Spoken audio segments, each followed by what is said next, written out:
ጓጓሽ ሰላም? ኧረ እኔ አልጓጓሁም። ያንቺ መጓጓት ራሱ የሆነ ነገር ይላል እንዴ? ምን ሊኖረው ይችላል? ሁሌም ሙሉ ቀን የለም ደርዬ። ሁሌም ሙሉ ቀን የለም። እኔም አንድ ቀን ጎሎብኝ ያውቃል። የምን የቀን ጎዶሎ? እኔ የማላውቀው የቀን ጎዶሎ አጋጥሞ ያውቃል እንዴ? አለ ማለት። ታዲያ ምንድነው ንገረኝ። መቼም ከኔ ልትደብቀኝ አይደለም። በል ንገረኝ። የምን ሆነሽ ነው? ፊትሽ እኮ ያስፈራል። ይኸውልሽ ተረጋጊና አውሪ። ቆይ ለመሆኑ አንቺ ማነሽ? በእርግጥ እውነት ጊዜውን ጠብቆ ይወጣል እንጂ ተደብቆ አይቀርም ይባላል። ነገር ግን አንዳንድ እውነቶች ተቀብረው ሊቀሩ ይችላሉ። የተከበረ ነገር ተቀብሮ መቅረቱ ራሱ ስለማይታወቅ እንጂ እስከ ዛሬም ብዙ ተቀብረው የቀሩ እውነቶች ይኖራሉ። ይህም እውነት መቀበር ነው ያለበት። ደግሞ ናታል ሌላ ሞራል ደግሞ ከፍ ያለ ሞራል ሌላ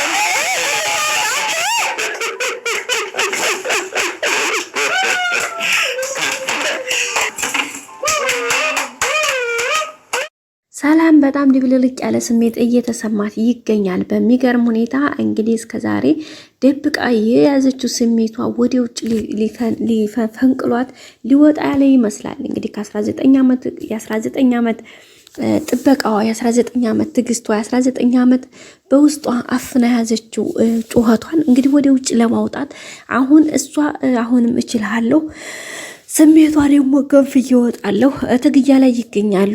እሱ ደግሞ ምንድነው ካላችሁ እንግዲህ ልጇ ዳጣን የሷ ልጅ መሆኗን በተለያየ መንገድ ለመጠየቅ ዳጣን የት ነው የተወለድሽው? የት ነው ያደግሽው? እንዴት ነው የተወለድሽው? እናትና አባትሽሳ የሚለው ጥያቄ ተደጋጋሚ ጥያቄ እየጠየቀቻት ነበረ። ግን ዳጣ ለሰላም መናገር ፈቃደኛ አልነበረችም። ልትነግራት ትልና እንደገና ትፈራለች። እንደገና ደግሞ የሆነ ወሬ ጀምራላት እንደገና ሌላ ሆድ ይብሳታል። በመሆኑም በተለይ ስለ እናቷ ስትጠይቃት እናትሽ የት ናት ስትላት በቃ እንባዋ ይመጣታል፣ እንባዋ ይቀድማታል። በዛም እንግዲህ ሰላምም ላለማጨናነቅ በቃ እሺ ችግር የለውም እኔ ይሄን ያክል አላጨናነቅሽም ብላ ትታታለች። የሚገርመው ነገር በሱ ብቻ ሳይሆን ሰላም ደግሞ በጣም ፍላጎቷ ያድርባታል መጠየቅ፣ ስለሷ መስማት።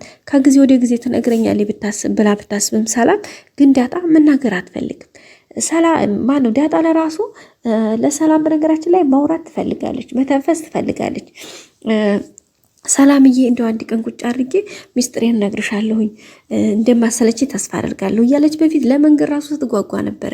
ግን ውላ ስታድር ይሄ ነገር መናገሯ አንደኛ ደካማ ጎኗ ማሳወቅ፣ ሁለተኛ ደግሞ ያው ጋሽ ተረጀም ሚስጥር እንደሆነ ነው የሚያውቀው። ማለት ሚስጥር ነው ከኔና ካንቺ ውጭ ብሏታል። ስለዚህ በዛ ምክንያት ይሄ ነገር ሂዶ ተካሂዶ አጋጣሚ ሌላ ሰው ጋር ቢደርስስ፣ ቤተሰብ ጋር ጋሽ ደረጀ ወይዘሮ ማርታ ጋር ወይ ልጆች ጋር ቢደርስስ ይሄ ነገር የከፋ ችግር ያመጣል። ስለዚህ ታዲያው ጋር ይቅር ብላ ልታወራ የጀመረችውን ወሬዋን እንኳን ታስቆመዋለች። ሰላም ብቻ ሳትሆን እናታን ራሱ ተደጋጋሚ ጥያቄ ጠይቃታል። ግን አንቺ ልጅ እንደዚህ ሆነሽ የተነከርሽበት ያሳለፍሻቸው ህይወቶች ምን ቢመስሉ ነው? ከምን ተነስተሽ እንደዚህ ጠንካራ ብርቱ አስተዋይ ሆንሽ? በቃ የኋላ ባክግራውንድሽን ማወቅ ፈልጋለሁ እያለ ተደጋጋሚ ጥያቄዎችን ጠይቃታል። ግን እሷ ለመናገር ሀሳቧን የሆነ ሸር ማድረግ ትፈልጋለች። ግን እንደገና ደግሞ አንደኛ ድክመቷን ማሳወቅ፣ ሁለተኛ ደግሞ ለምን በቃ እኔው ጋር ይቀመጥ የሚል አይነት ስሜት ስለሚሰማት ነገሮች መናገር አትፈልግም በሚገርመው ሁኔታ። በመጨረሻም እንግዲህ ባለፈው ናታን በዛ ብሎ ዳጣን ጠይቋት ነበረ። በዛም እንግዲህ በጥያቄው መሰረት ያው የተወሰነ ነገሮችን ነግረዋለች።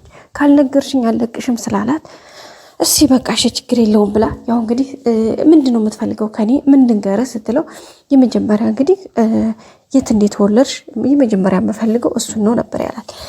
ከሱም እንግዲህ ያንንም በተወሰነ መልኩ እንግዲህ ገረፍ አድርጋ ለመናገር ሞክራለች። ያው ሁሉንም ነገሯን ባትነግረውም ትንሽ ነገር ልክ በሹካ በማንኪያ አለ አይደለ በሻይ ማንኪያ ቁንጥር አድርጋ እንግዲህ የመጀመሪያ የተወለደችበት አዲስ አበባ እንደሆነ አዲስ አበባ ዙሁ እንደሆነ ያደገችው ከዛም ደግሞ አባቷም ደግሞ ያም ሰውየው እንዳልሆነ እሱንም ደግሞ እንግዲህ ያኔ በቃ አባቷ እሱ እንዳልሆነ ነግረዋለች ማለት ነው።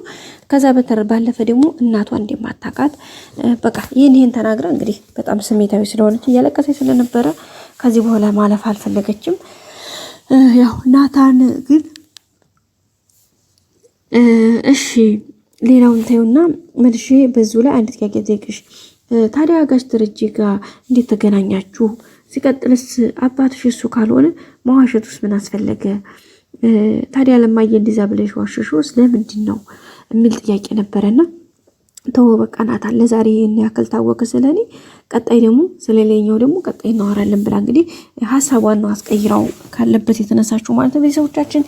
በዛም ናታን እንግዲህ እሺ በቃ ማካልሽሽ ብሎ ያው ለማንም እንዳትናገር ስላለችው ለሰላምዬ ግን እናገራለሁኝ። ምክንያቱም ለምን ነው ለሰላም የምትናገረው ስትለው ለሰላም የምናገረውማ ሰላምዬ ስላንቺ ማወቅ ስለምትፈልግ ስለዚህ እነግራታለሁ ብላው ነበር።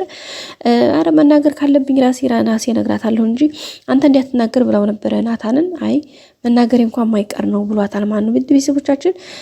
እንግዲህ ዙሮ በዛም አለ በዚህ በመጨረሻም እንግዲህ ለሰላምም ነግሯታል። ያውም ብዙን አላወራትም ምክንያቱም ውሃ አጋጣሚ መታባቸው ስለነበረ ወሬውን አቋርጠውት ነበር ሄዱት። ያው በኋላ አለፍ የተወሰኑ ነገሮችን ነበር የነገራት ለሰላም። ቢሆንም ግን በቃ ስሜቷ ግንፍል ሆነ የወጣው ማለት እንችላለን የሰላም። ምክንያቱም መቆጣጠር አልቻለችም። በቃ ኦኬ አዲስ አበባ ተወልዳ ያደገችው ስለዚህ አባቷም ደግሞ ያ ሰውዬ አይደለም አይደለ ስለ ጋሽ ጓደኛ አይደለም አይደለ ስለዚህ ኦኬ ነው አይደለ ገብቶኛል እኮ በቃ ዛሬ ወደደችም ጠላችም ጥያቄ እንጠይቃታለን ትመልሳለች ብላ ነበር ሰላም ያለችውና እንግዲህ እናታን በዚህ ላይ ያይዞ ሰላምዬ የልጅሽ አባት እኮ በዛው ጠፋ አይደል ሲላት እንዴ አሁን እኔ እያወራሁ ያለሁት ስለ ዳጣና ስለ ዳጣ ነው። አንተ አሁን ስለኔ ልጅ አባት ምን ብለህ ነው የጠየከኝ? እንዴት ነው እንደዚህ የምታወራው? ምን አስበህ ነው ምናምን ብላ እንግዲህ በጣም ነበረ የወረደችበት ማለት ነው ቤተሰቦቻችን። ከመውረድን ባስቸገር በቃ እሺ ሰላም ዛሬ ልክ አይደለሽም እርጉዝናው ነው አይደል እንደዚህ የሚያበሳጭሽ በቃ አይዞሽ ምናምን ብሏት ነበረ ለመሄድ ያሰበው ቤተሰቦቼ። ግን ያው በመጨረሻ ምንድነው ያላት ነበረ እንደዛ ሲላት እሱ ልሄድ በቃ ሲላት እኔ እርግዝናው እግዚአብሔር ይመስገን ምንም አላደረገኝም ግን አንተ አትሄድም ለምን ነው የምትሄደው? በቃ ዳጣ እንደውልላትና ትንጣ ቀጥታ ዛሬ የምንጠይቃትን ጥያቄ መመለስ አለባት። ቆይ አንቺ ግን ምንድነው ይሄ ነገር ስለሷ ማወቅ ይሄ ያደረብሽ ጉጉት ከዛ አንፃር ምንድነው ነበር ያላትና ስለሷ አይመለከትም ዝም ብለህ ደውልላትና ትንጣ ከዛ በኋላ ጥያቄውን ጠይቃታለች ጥያቄን ትመልሳለች ነበር ያለችው።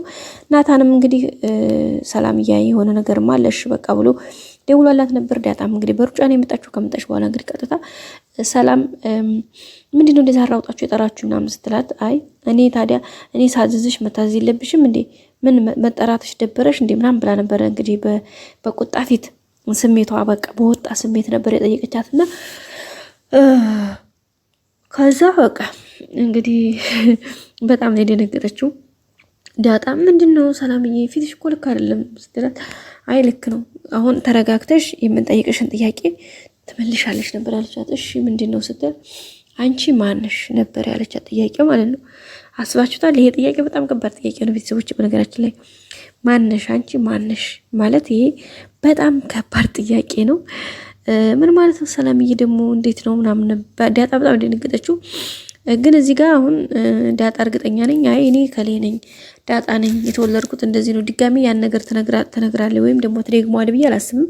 ምናልባት እንኳን ናታን ንገራት ብላ ወይ ወደ ናታን አታላከካለች ወይ ደግሞ ሌላ ሰው ይመጣና ነገሩ ይቆማል እንጂ በእርግጠኝነት ዳጣ ወይ ደግሞ በቃ ብድግ ብላ በስሜት ተወጣ ይሆናል ይሄ ነው ብላ ትናገራለች ብዬ ተስፋ አላደርግም። ለምን መሰላችሁ? ትፈራለች እንዳልኳችሁ ይሄ ነው ብላ ነገሩን ሚስጥር በአደባባይ መዘርዘር አትፈልግም። ሲቀጥል ያለችው ቤት ስለሆነ ድረስ ሌላ ሪስክ እንዲመጣ ስለማትፈልግ እሱን ነገር ትናገራለች ብዬ አላስብም። ሌላው እንግዲህ እሱ ብቻ ሳትሆን ወይዘሮ ማርታ እንግዲህ ጋሽ ደረጀ ጋር እያወሩ ነው። ጋሽ ደረጀም አንድ ቀን የቀን ጎዶሎ አጋጥሞኝ ብሎ እንግዲህ ባነሳው ሀሳብ መሰረት እንግዲህ ወይዘሮ ማርታ ኦኬ እንዴ ከኔ የተሸሸገ ሀሳብ አለ ማለት ነው፣ የማትናገረው ነገር አለ ማለት ነው፣ እንዴት ከምን አንጻር ነው ምናምን ብላ እንግዲህ በጣም ተቆጥታበታል። የቤተሰቦቻችን እንግዲህ እሱ ሲነግራት ይሆን በእርግጠኝነት እንግዲህ ከሰላም ይልቅ ወይዘሮ ማርታ ነገሩን ቀድማ መታቂ ይመስለኛል። ውድ ቤተሰቦቼ ላይክ ሰብስክራይብ በማድረግ አበረታቱኝ። ሁሌም አብራችሁ ሆናችሁ አመሰግናለሁ። ላይክ ያደርጋችሁ ቤተሰቦቼ ላይክ አድርጉ። በቀጣይ ክፍል እንገናኝ። ሰላም ቆዩ።